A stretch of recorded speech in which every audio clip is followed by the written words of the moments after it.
Hello everyone, welcome back to the Harshi DSC classes. ఈరోజు మనం ఈ వీడియోలో పేపర్ 2A సైన్స్కు సంబంధించినటువంటి బిట్స్ అయితే చూద్దాము. ప్రజెంట్ మనకు జరుగుతున్నటువంటి టెట్లో యూజ్ అయ్యే విధంగా అయితే బిట్స్ ఉంటాయి. ఒకసారి స్టార్టింగ్ నుంచి ఎండ్ వరకు అన్ని బిట్స్ కూడా చూడండి. ఫస్ట్ బిట్ చూసుకున్నట్లయితే, ఒక వస్తువు నిట్ట నిలువుగా పైకి కదులుతున్నప్పుడు దాని త్వరణము మరియు వేగాల మధ్య కోణము. సో ఎంత ఉంటుందండి? మనకు 180 డిగ్రీస్ ఉంటుందండి. ఒక వస్తువు నిట్ట నిలువుగా పైకి కదులుతున్నప్పుడు దాని త్వరణము అలాగే మరియు వేగాల మధ్య కోణం ఎంత ఉంటుందండి? 180 డిగ్రీస్ ఉంటుంది. ఆప్షన్ 3 వచ్చేసి రైట్ అండి. నెక్స్ట్ క్వశ్చన్, చర్య ప్రతిచర్య బలాలు అనేసి ఇచ్చారండి. చర్య ప్రతిచర్య బలాలు వచ్చేసి భిన్న వస్తువులపైన పనిచేస్తాయండి. ఇవి ఒకే వస్తువుపై పనిచేయవు, అలాగే ఒకే దిశలో కూడా పనిచేయవండి. విభిన్న రేఖల వెంబడి కూడా పనిచేయవు. భిన్న వస్తువులపైన మాత్రమే పనిచేస్తాయి. సో ఆప్షన్ 2 వచ్చేసి కరెక్ట్ ఆన్సర్. నెక్స్ట్ క్వశ్చన్ చూసుకున్నట్లయితే, అంతరాళంలో ఒక బిందువు వద్ద ద్రవ్యరాశి భారానికి సమానమైతే గురుత్వ త్వరణం g విలువ ఎంత అనేసి ఇచ్చారండి. అంతరాళంలో వచ్చేసి ఒక బిందువు వద్ద చూసుకున్నట్లయితే మనకు ద్రవ్యరాశి కానివ్వండి, ద్రవ్యరాశి వచ్చేసి భారానికి సమానమైతే గురుత్వ త్వరణం వచ్చేసి మనకు ఎంత ఉంటుందండి? 1 అవుతుందండి. 1. సో ఆప్షన్ 4 వచ్చేసి కరెక్ట్. నెక్స్ట్ క్వశ్చన్ వచ్చేసి, ధ్వని ప్రకంపనలను గ్రహించే మానవ చెవిలోని భాగం ఏది అనేసి ఇచ్చారు. సో ఏదండి? కర్ణబేరి అండి. ధ్వని ప్రకంపనలను గ్రహించే మానవ చెవిలోని భాగం వచ్చేసి కర్ణబేరి. నెక్స్ట్ క్వశ్చన్, సమబాహు పట్టకములో కనిష్ట విచలన కోణం 40 డిగ్రీలైన పతన కోణం విలువ ఎంత అనేసి ఇచ్చారండి. సో ఎంతండి? 50 డిగ్రీస్ అండి. సమబాహు పట్టకములో కనిష్ట విచలన కోణం వచ్చేసి మనకు 90 డిగ్రీస్ ఇచ్చారు. అయినా పతన కోణం విలువ ఎంత ఉంటుంది? 50 డిగ్రీలు. నెక్స్ట్ క్వశ్చను, ఒక వాహకం యొక్క నిర్దిష్ట వైశాల్యం గుండా నిమిషానికి 30 సెంటీగ్రేడ్ల ఆవేశం చలించిన దానిలో ప్రవహించే విద్యుత్ ప్రవాహ పరిమాణం ఎంత అనేసి ఇచ్చారండి. సో విద్యుత్ ప్రవాహ పరిమాణం మనకి ఎంత ఉంటుందండి? 0.5 యాంపియర్స్ అండి. 0.5 యాంపియర్స్. నెక్స్ట్ క్వశ్చను, విద్యుత్ ప్రవాహ లీకేజ్ వల్ల ఏర్పడే విద్యుత్ షాక్ నుండి మనల్ని రక్షించుకోవడానికి మనం అనేసి ఇచ్చారండి. ఆప్షన్స్లో చూసుకున్నట్లయితే భవనాలకు ఎర్తింగ్ అమర్చాలి అనేసి ఇచ్చారు. కరెక్ట్ అండి. విద్యుత్ ప్రవాహ లీకేజీల నుండి మనకు విద్యుత్ షాక్ అనేది వస్తుంది కదా. సో అటువంటి దాని నుంచి మనం రక్షించుకోబడాలి అంటే ఏం చేయాలండి?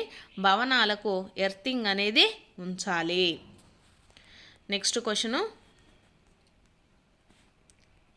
వెనిగర్కు ఒక చిటికెడు బేకింగ్ సోడా కలిపారు.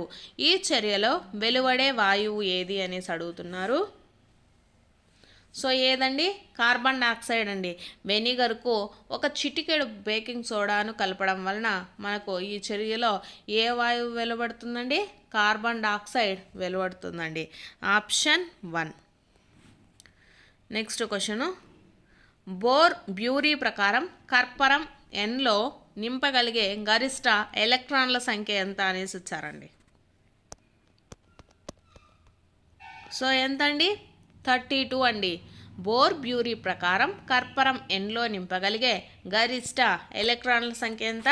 32.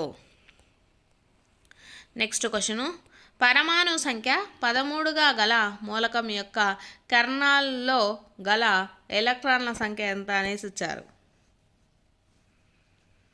సో ఎంతండి? 10 అండి. ఆప్షన్ 3 వచ్చేసి కరెక్ట్. పరమాణు సంఖ్య 13గా గల మూలకం యొక్క కెర్నల్లో గల ఎలక్ట్రాన్ల సంఖ్య ఎంత? 10. నెక్స్ట్ క్వశ్చను, లోహాలు సోడియం హైడ్రాక్సైడ్తో చర్య జరిపి ఏర్పరచున్నది ఏది అనేసి ఇచ్చారండి. లోహాలు సోడియం హైడ్రాక్సైడ్తోనండి చర్య జరిపి ఏమి ఏర్పరుస్తుంది? హైడ్రోజన్ వాయువును ఏర్పరుస్తుంది. సో ఆప్షన్ 4 వచ్చేసి కరెక్ట్ ఆన్సర్. నెక్స్ట్ క్వశ్చను, నేల బొగ్గు నుండి తయారు చేయలేని పదార్థం ఏది అనేసి ఇచ్చారండి. నేల బొగ్గు నుంచి తయారు చేయలేనిది ఏంటిదండి? పారాఫిన్ అండి. నేల బొగ్గులో మనకు కోకును తయారు చేస్తారు, కోల్ గ్యాస్ ఇవన్నీ కూడా మనకు నేల బొగ్గు నుంచే లభ్యమవుతాయి. సో నేల బొగ్గు నుంచి తయారు చేయలేనిది పారాఫిన్ అండి. నెక్స్ట్ క్వశ్చను, సరికాని వాక్యాన్ని గుర్తించండి అనేసి ఇచ్చారండి. సో ఆప్షన్స్ చదువుదాము. తేనె యొక్క నాణ్యత అందుబాటులోని పచ్చిక బయళ్ళపై ఆధారపడును అనేసి ఇచ్చారండి. సో ఇది కరెక్టే. సెకండ్, ఇండియన్ బీలకు ఇతర తేనెటీగల కంటే అధికంగా తేనెను సేకరించే సామర్థ్యం ఉంది అనేసి ఇచ్చారండి. ఇది మనకు రాంగ్ ఆన్సర్ అండి. సో రాంగ్ ఆన్సర్ వచ్చేసి మనకు ఆప్షన్ 2 అండి. సరికానిది అడిగారు కాబట్టి ఆప్షన్ 2 వచ్చేసి మనకు కరెక్ట్ అవుతుంది. తేనె తుట్టెలు మైదానానికి వనరులు. అలాగే ఇటాలియన్ రకానికి చెందిన ఎపిస్ మెలిఫెరాను వాణిజ్యపరంగా అధిక తేనె ఉత్పత్తికి ఉపయోగిస్తారు. నెక్స్ట్ క్వశ్చను, క్రింది వాటిలో నిర్జీవ అంశాలను గుర్తించండి అనేసి ఇచ్చారండి. నిర్జీవ అంశాలు,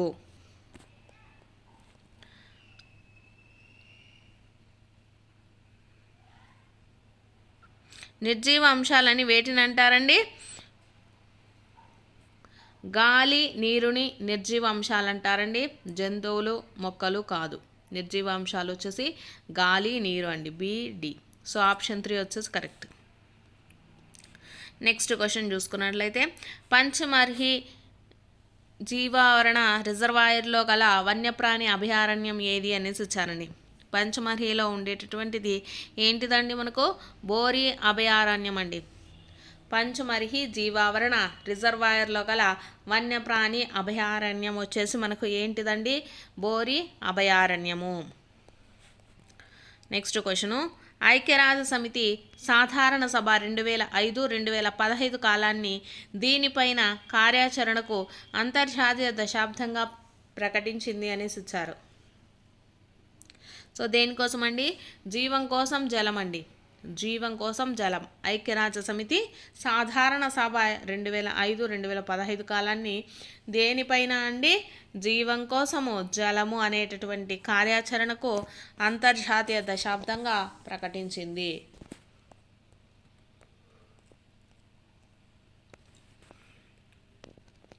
నెక్స్ట్ క్వశ్చన్ చూసుకుంటే, పంట కాలపు పండగలను గుర్తించండి అనేసి ఇచ్చారండి.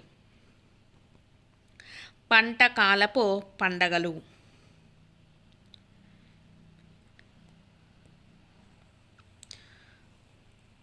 సో కరెక్ట్ ఆన్సర్ వచ్చేసి మనకు ఆప్షన్ 4 అండి.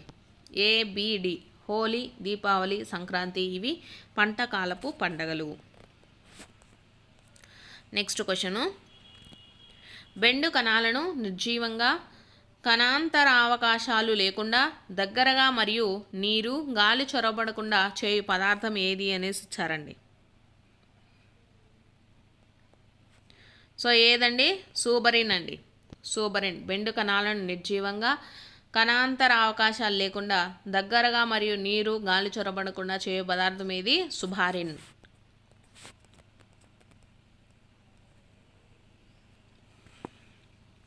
నెక్స్ట్ క్వశ్చన్ చూసుకున్నట్లయితే, విటమిన్ డి లభించే వనరులు ఏవి అనేసి ఇచ్చారండి.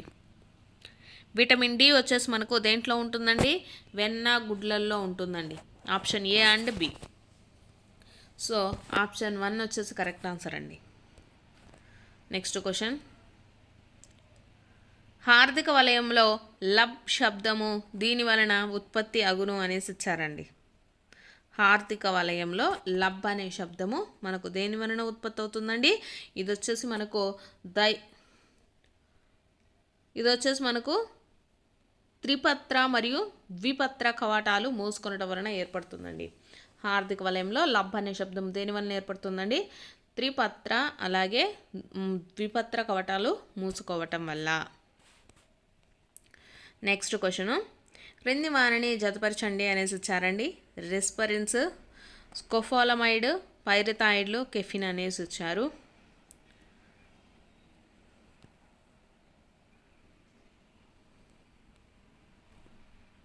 సో కరెక్ట్ ఆన్సర్ వచ్చేసి ఆప్షన్ 3 అండి. సో రిస్పరెండ్లు అంటే పాము కాటుకి మందండి. నెక్స్ట్ స్కోఫోలమైన్ వచ్చేసి మత్తు మందు. పైరిథాయిడ్స్ వచ్చేసి చూసుకున్నట్లయితే మనకు పైరిథాయిడ్లు కీటకనాశనాలండి. కెఫిన్ వచ్చేసి నాడీ వ్యవస్థను ఉత్తేజకారకంగా కెఫిన్ అనేది వాడడం జరుగుతుంది.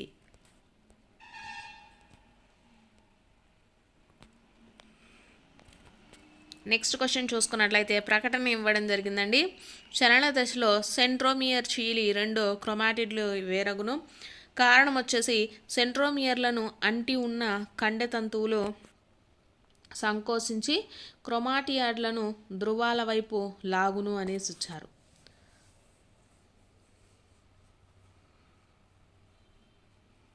సో ఈ 2 కూడా కరెక్టే అండి. ప్రకటన ఏ కరెక్టే, దానికి ఇచ్చినటువంటి కారణం కూడా కరెక్టే. చలన దశలో వచ్చేసి సెంట్రోమియర్ చీలి మనకు 2 క్రోమాటిడ్లు అనేటి వేరవుతాయండి. ఈ సెంట్రోమియర్లను అంటి ఉన్న కండె తంతువులు వచ్చేసి సంకోచించి క్రోమాటిడ్లను ధ్రువాల వైపు లాగుతున్నాయి. సో ఇక్కడ బోత్ ఏ అండ్ ఆర్ 2 కూడా కరెక్టే. ఆరు కరెక్ట్ ఎక్స్ప్లెనేషనేనండి. నెక్స్ట్ క్వశ్చను సరి అయిన వాక్యాన్ని గుర్తించండి అనేసి ఇచ్చారండి. సో క్రింద ఇచ్చినటువంటి వాటిల్లో సరి అయినది వచ్చేసి ఆప్షన్ 4 అండి. అపవాహి నాడి మెదడు నుండి సమాచారాన్ని శరీర భాగాలకు చేరవేస్తుంది. నెక్స్ట్ క్వశ్చన్ జనకుల యుగ్మ వికల్ప కాలాలలో ఏదో ఒక కారకం యథేచ్ఛగా సంతతికి అందించబడుతుంది. ఇది ఏ సూత్రం అనేసి అడుగుతున్నారండి. సో ఇది వచ్చేసి మనకు ఏ సూత్రం అండి? పృథక్కరణ సూత్రం అండి. ఆప్షన్ 4. నెక్స్ట్ క్వశ్చను సో ఇవి వచ్చేసి మనకు మెథడాలజీకి సంబంధించిన క్వశ్చన్స్ అండి. విద్యా లక్ష్యాల సాధనకు పాఠశాల ఉపయోగించే మొత్తం అనుభవాలను పాఠ్య ప్రణాళిక అంటారు అని నిర్వచించింది ఎవరు అనేసి ఇచ్చారండి. సో ఎవరండి నిర్వచించింది? మన్రో అండి. విద్యా లక్ష్యాల సాధనకు పాఠశాల ఉపయోగించే మొత్తం అనుభవాలను పాఠ్య ప్రణాళిక అంటారని నిర్వచించింది మన్రో. ఆప్షన్ 1. నెక్స్ట్ క్వశ్చన్ డయోరమాలు ఈ విధమైన బోధనాకరణాలు అనేసి ఇచ్చారండి. డయోరమాలు ఏంటివండి? ఇవి త్రిమితీయ ఉపకరణాలు. Option 2. Next question sir Isaac Newton రచించని గ్రంథం అడిగారండి. సో ఏదంటే ఆప్షన్ 4 అండి. The unit of knowledge. Next question